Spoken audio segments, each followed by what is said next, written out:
대주전자 재료의 디스플레이 재료 사업으로 강조합니다. 저희는 대주전자 재료는 20년 전부터 여기 회사명에서 나와 있습니다만 전자 재료만 합니다.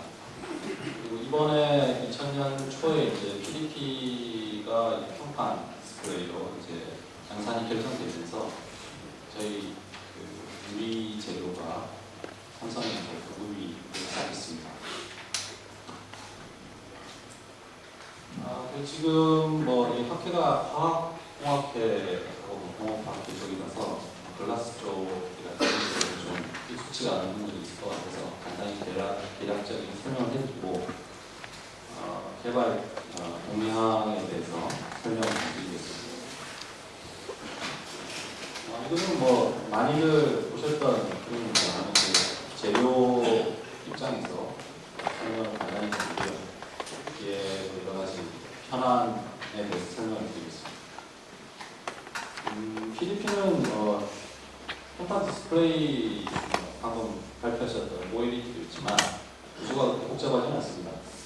플라즈마 방전을 이용하기 때문에 주된 재료들은 거의 이제 무기물들이 주로 구성이 되고요. 상판과 하판으로 나눠져 있습니다. 여기에서 이제 글라스 재료들은 기판 글라스라고 해서 요거는 이제 따로 수입을 해서 좀 쓰고 있고요. 그 다음에 이제 PDP 업체에서 쓰는 재료들은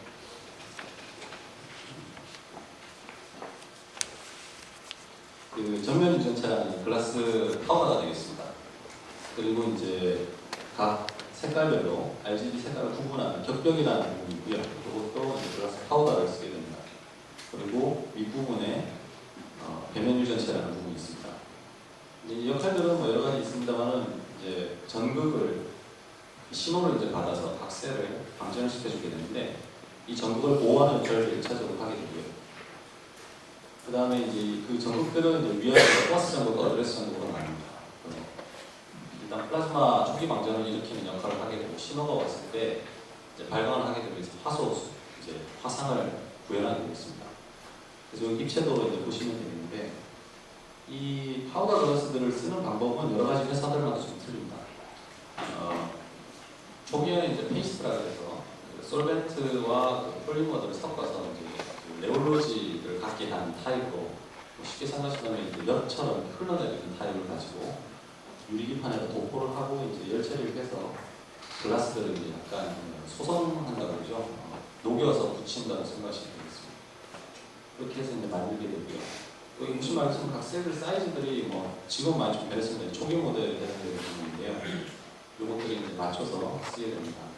실질적으로는 이제 42인치급 이상이 지금 PDP 주력 모델이기 때문에 대형 사이즈에서 나타나는 여러 가지 결함들이라든지 이런 것들에 대해서 상당히 예민합니다. 그래서 재료들도 상당히 고품질을 놓아버렸기 때문에 PDP에 들어가는 유리 파우더는 일반적인 유리 파우더랑 상당히 틀린 특성을 가지고 하게 됩니다.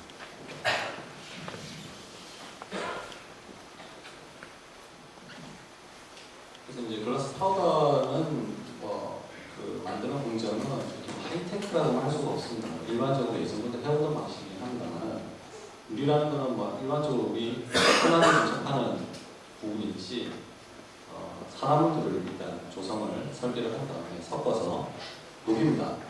1300도 정도에서 녹이게 되면은 이제 용융이 됩니다. 그것들을 이제 급냉을 시켜서 비정밀 타입의 유리를 만들게 됩니다. 그것들을 이제 분쇄를 하는 공정이 답니다. 실질적으로 보면은 여기 이제 간단한 공정이라고 볼 수도 있고요. 실제 그 유저들이 요구하는 수준들은 그렇게 만만하지가 않습니다. 분쇄를 그냥 아무렇게 하거나 굉장히 까다로운 문구라든지 조성의 편차를 굉장히 좁게 요구를 하고요. 더군다나 이제 평균 이 파우더 사이즈가 한 2마이크론 정도 됩니다. 그래서 굉장히 미분마를 요구를 하고 있습니다. 앞서 말씀드렸던 각 파트별로 좀 특성들이 틀리기 때문에 역할들은 앞서 말씀드린 대로 승판에 들어가는 유전체는 하나 유리층입니다만 여러 가지 특성을 내야 됩니다. 플라즈마 방전을 일으키기 위해서는 특정한 PDP를 설계하시는 분들이 요구되는 유전율이 나와야 되고요. 또 빛이 통과돼야 되기 때문에 굉장히 높은 투과율이 들어갑니다. 그다음에 그 위에 또그 MGO라는 굉장히 7,000원수통인데 방막이 올라가 있는 열평상 개수라든지 이런 것들이 맞춰져야지 정확한 그 휘도가 나오게 됩니다. 배면유션처럼 마찬가지로 윗부분에 있는 어드레스 정도를 보호하기 때문에 그 내장한 특성, 그 다음에 그 어드레싱을 정확히 전달해 줄 수 있는 특성의 글라스 파우더 조성이 있고요. 격별은 앞서 보신 것처럼 모양을 냅니다. 뒷그림에도 나온다면 이 복잡한 모양을 균일하게 만들어줘야 되기 때문에 수축률이라든지 이런 것들이 굉장히 까다롭습니다.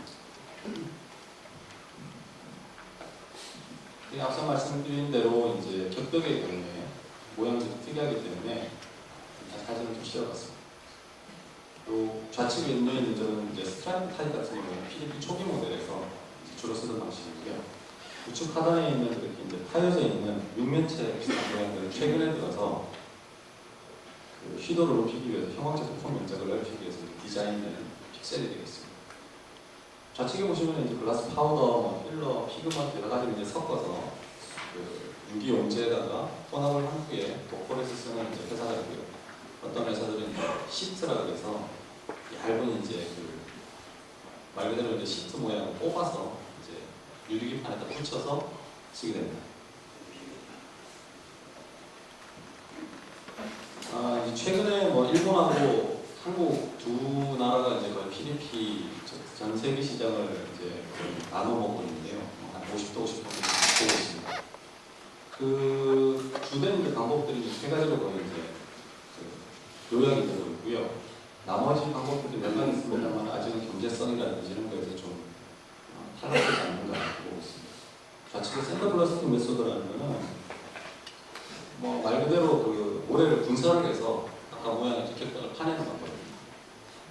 이제 아까 말씀드린 기판 위에다가 격벽층을 형성을 하고요. 그 다음에 위에 이제 레지스터랑 뭐 DFR을 주로 많이 씁니다. DFR을 깔고 나서 노광 현상 후에 그 DFR이 없는 부분이 이제 격벽이 형성되는 부분이 되겠습니다. 그래서 모래 같은 탄산칼슘을 주로 많이 쓰는데요. 고속으로 분사를 해서 특정한 모양을 깎아냅니다. 이게 이제 가장 널리 많이 쓰이는 일반적인 방법이 되고요. 그 다음에 여기 이제 포토센시티브 타입은 이제 강광성법이라고 해서 일본의 이제 마스시다가 세계에서 유일하게 쓰고 있는 방법입니다. 이런 부분 보시다시피 공정이 굉장히 간단합니다. 그 강광성 재료가 들어있는 페이스트를 도포를 하고 건조 후에 노광 현상을 거친 다음에 그 경화되지 않은 부분은 이제 씻어내는 방법이라서 상당히 간단한 고정세가 가능한 방법입니다만은 이 강광성 페이스트를 만들고 설계하는 게 굉장히 까다롭고요. 관리가 굉장히 힘듭니다. 그래서 지금 다른 회사들은 그런 기술이 없기 때문에 주로 이제 샌드블러스틱을 써왔습니다. 마지막에 이제 케미칼 에칭법은 그 재료 하신다든지 디스플레이 쪽에 계신 분들은 잘 아시겠지만 한국에서 지금 최초로 PDP에 이제 적용한 방법이 되겠습니다. 그 LG 마이크론에서 처음으로 만들어서 이제 지금 양산이 되고 있는 방법인데, 이거는 이제 말 그대로 유리를 산으로 깎아냅니다. 일반적으로 이제 무슨 건물이나 다닐 때 보면은 여러 가지 무늬가 새겨진 유리들이 있습니다. 그것처럼 뭐 불산 같은 걸로 이제 유리가 시각이 잘 되죠. 근데 여기는 이제 불산은 아니고요. 특정한 그 산에 잘 놓는 조성을 선정을 해서 깎아내는 방법으로 합공정은 비슷합니다. 도포를 하고 유리를 좀 열처리를 끝낸 다음에 그 레지스터로 올린 다음에 미경화 부위를 이제 산으로 녹여내는 방식이 되겠습니다. 현실적으로 좀 어렵지 않느냐 이렇게 봤는데 한국에서 지금 이거를 성공을 해서 양산이 성공을 했고요. 고정세가 가능한 방법입니다. 그래서 일본의 저 관광성 격벽 방법이랑 거의 대등한 수준까지도 갈 수 있지 않겠냐 이렇게 지금 보고 있습니다. 지금 갑자기 이제 환경규제 얘기를 한 이유는요. 앞서 제목이 됐습니다만은 그 동향에 대해서 좀 말씀을 드리려고, 지금 여기 나와있지만 그 EU 쪽에서 환경규제를 굉장히 열심히 추진하고 있습니다. 그것 때문에 현재 그 핸드폰이라든지 디스플레이 재료라든지 이런 것들이 그 환경 위험물질을 사용이 엄격하게 지금 통제가 되고 있고요. 그것 때문에 앞서 말씀드린 이런 여러 가지 유리 재료들이 이런 환경 물질에 대해서 영향을 많이 받게 됐습니다. 그래서 실질적으로 만약에 이게 이 법대로 된다 그러면 현재 PDP는 유럽에 할 수가 없습니다. 아까 말씀드린 앞서 재료들은 모두 납유리로 되어 있는데 납을 못 쓰게 된다 그러면 굉장히 문제가 많습니다. 여기 ROHS라고 하는 부분이 지금 현재 적용이 되고 있고요. 요거는 흔히 아시다시피 카드뮴, 수은 이런 거는 현재 거의 규제가 되는데 납 같은 경우 가장 문제가 되겠습니다. 현재 가정에 쓰고 있는 크리스탈이 아닌 납유리 되어 있습니다. 왜냐하면 납이 들어가게 되면 용융온도가 낮아지기 때문에 굉장히 성형성이 좋습니다. 그래서 사람 입으로 보고 막 이렇게 모양을 만들기 가능하기 때문에 납유리로 만들고 있는데 그 유리의 특성상 납유리는 인체에 부여한다. 아무리 거기다 물을 따라 마시고 입으로 물고 있어도 납 용출이 안 됩니다. 근데 문제는 여러 가지 보시면 알겠지만 이게 이제 폐기라든지 회수까지 전부 다 책임져야 되기 때문에 만약에 PDP를 다 쓴 걸 가져다 회수를 할 때 산책을 하게 되면 납이 용출된다는 가정하에서 이제 이런 유해물질을 통제하기 시작했고 폰이나 이런 데서는 굉장히 강력하게 추진하고 있습니다.